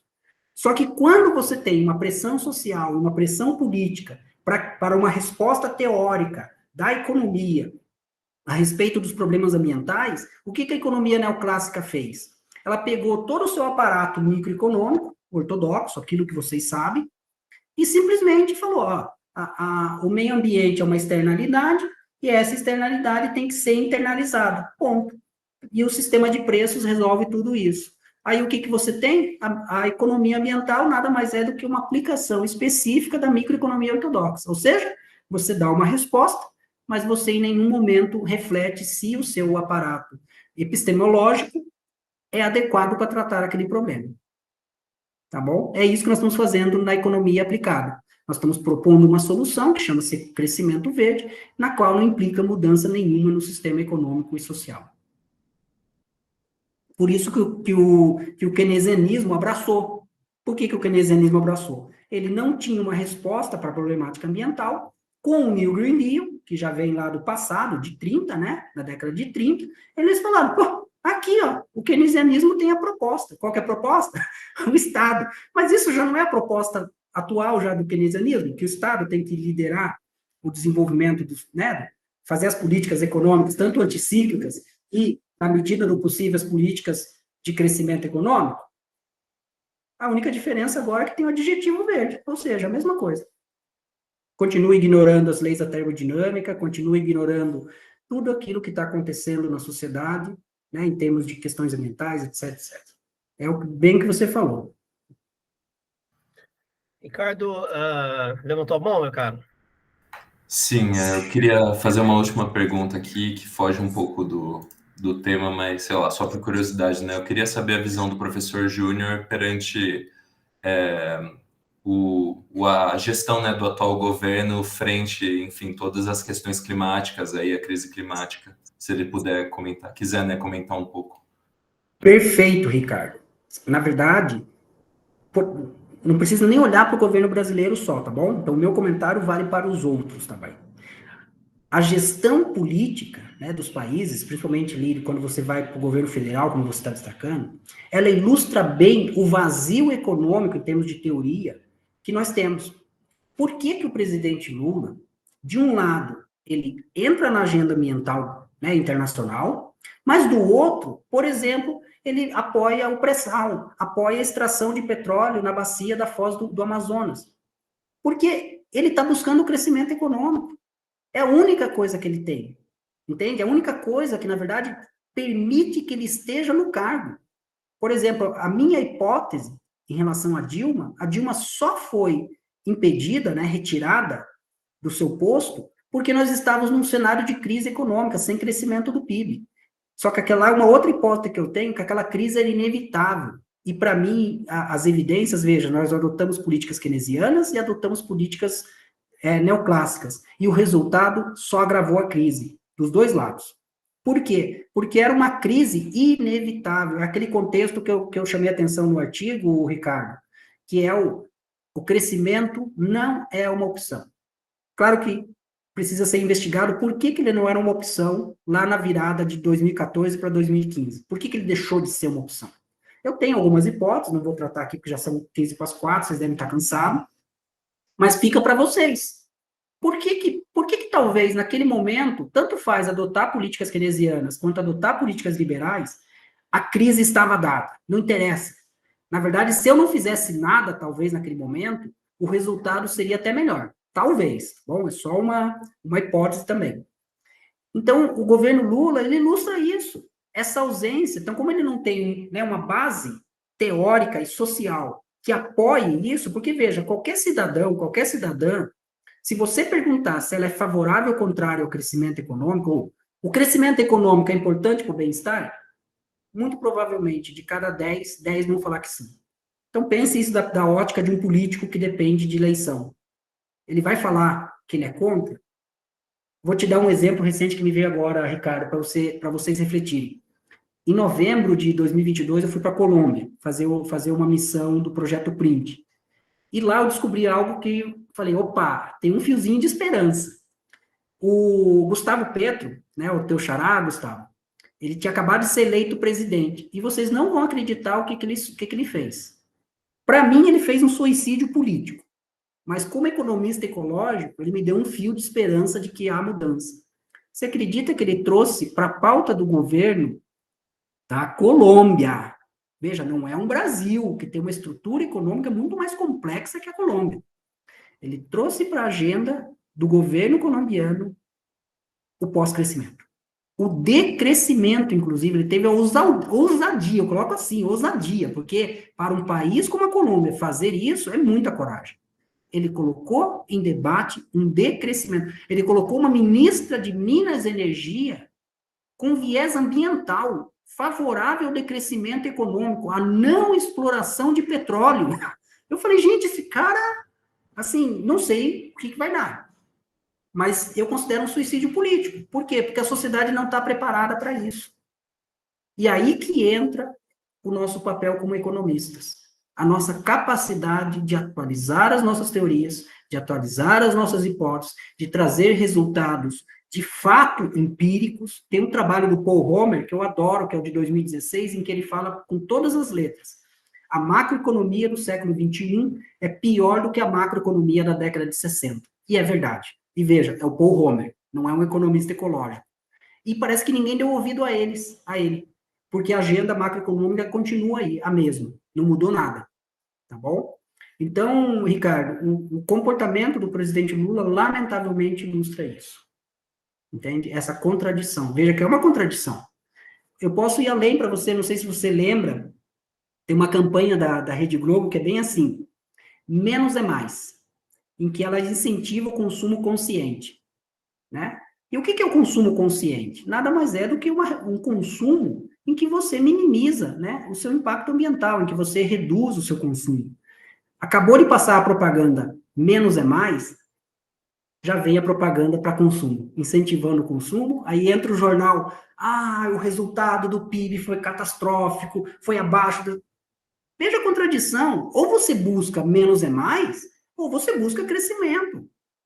Mas isso é resultado da ausência de um corpo teórico consistente na economia para mostrar o seguinte, menos é mais, sim. E aí eu reforço a leitura daquele texto do Keynes. Keynes foi fenomenal naquele texto. Para mim, o texto, A Economia dos Nossos Netos, é infinitamente melhor do que a teoria geral. Eu sei que para vocês pode parecer uma heresia, mas leiam que você vai ver a capacidade analítica do Keynes para projetar 100 anos depois uma sociedade pós-crescimento em meio a uma das maiores depressões da história recente da humanidade. A pessoa tem que ter um desprendimento teórico muito grande, entende? De não estar fiel a uma corrente teórica muito grande. Porque, veja, o que ele fez é contra a corrente. Falar que você vai viver uma sociedade pós-crescimento enquanto você está vivendo uma crise gigantesca. Ele fez isso. E muito bom, pessoal. Perfeito, professor. Muitíssimo obrigado. Júnior Ruiz Garcia, meu querido, cara, eu não tenho mais nada assim a colocar depois de tanta discussão, tanta, né, contribuição que você deu e assim, cara, surpresa, inclusive com não só com o nível das perguntas que foram muito interessantes, assim como das suas respostas, mas com o volume, né, cara? Nossa, foi bastante. Eu acho que o tempo de perguntas quase que igualou o tempo da fala, Júnior. Então, muito bacana, muito legal, assim, perceber que o pessoal gostou e que interagiu de fato. Não precisei pedir para ninguém fazer pergunta, né? Todo mundo fez espontaneamente, e é prova da pertinência do seu trabalho, né, Júnior? Então, eu só queria deixar, cara, assim, antes de te passar aí a palavra uma última vez, deixar meu agradecimento e, assim, o reconhecimento de que você tem feito um trabalho muito sério, um trabalho de pesquisa que, cara, assim, eu acho que quem trabalha com história econômica, às vezes fica se perguntando, né, o valor de fato disso, o que a gente busca com o nosso objeto de estudo.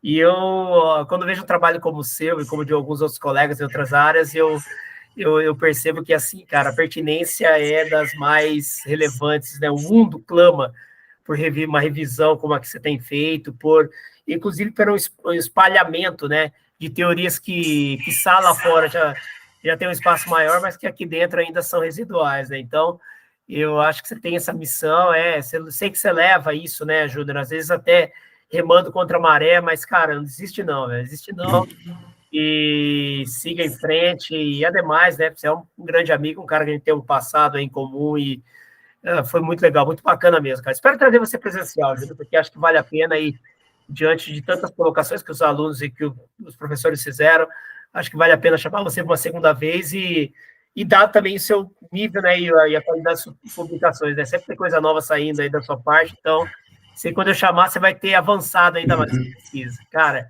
brigadão, e eu deixo para você uma última fala aí, Júnior, quiser fazer uma consideração final, a palavra é sua. Claro, Gustavo, na verdade foi um prazer participar, sempre muito bom podermos, tentar minimamente, contribuir com a formação, dos estudantes, difundir um pouco do trabalho que nós estamos fazendo, não significa que é a verdade única, então até peço desculpas se em algum momento fui incisivo demais, provocador demais, tá bom?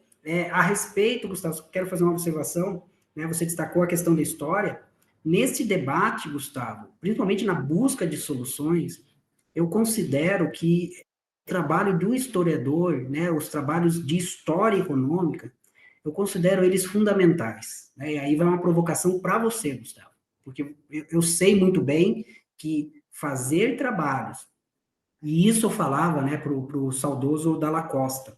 Eu adorava quando eu conversava com ele, quando ele me falava, eu fui lá no centro de memória, peguei a carta original, da pessoa, eu adorava ele falar isso, por quê? Porque isto é metodologia, por mais que as pessoas, principalmente os economistas ortodoxos, critiquem, falem que historiador de economia não é economista, mentira. Por que eu estou destacando isso, Gustavo? Gustavo, nós temos que olhar melhor o nosso passado, para aprender efetivamente. E nós só conseguimos fazer isso se nós olharmos para esse passado com metodologia, com conhecimento. Por exemplo, uma agenda, Gustavo, que eu tenho tentado trazer aqui para o departamento, mas até agora não consegui ninguém com coragem para enfrentar. Você lembra do Thomas Toledo, né? Então, o Thomas Toledo, ele está fazendo arqueologia na USP. Nosso colega de Unicamp. Isso. O trabalho dele de doutorado é estudar a economia do Antigo Egito. E nas minhas viagens de congresso, eu tive 2 ou 3 oportunidades de visitar sítios arqueológicos aqui na América Latina.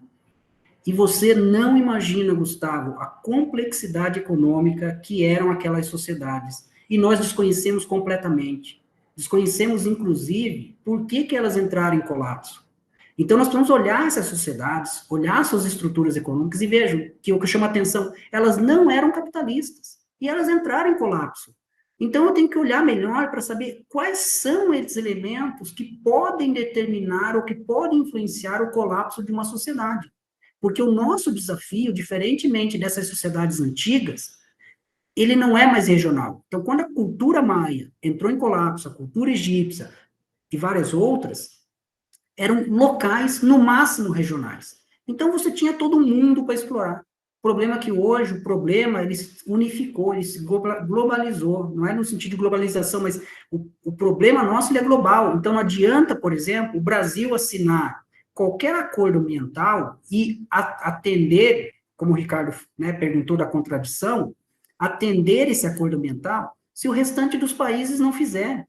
A solução ela é coletiva. E nós usamos modelos competitivos. Então, nós precisamos olhar o passado, porque nós tínhamos sociedades realmente coletivas, em que tudo era realizado de maneira muito mais integrada, não havia, de fato, as propriedades privadas, as propriedades comuns, então, como que eles faziam a gestão dos bens comuns? E só um historiador, uma historiadora é capaz de fazer isso. Por isso a provocação para você. Por quê? Porque isso precisa de método. Eu estou provocando os meus estudantes aqui para nós estudarmos, por exemplo, a economia maia, a economia asteca, a economia dos povos da Amazônia.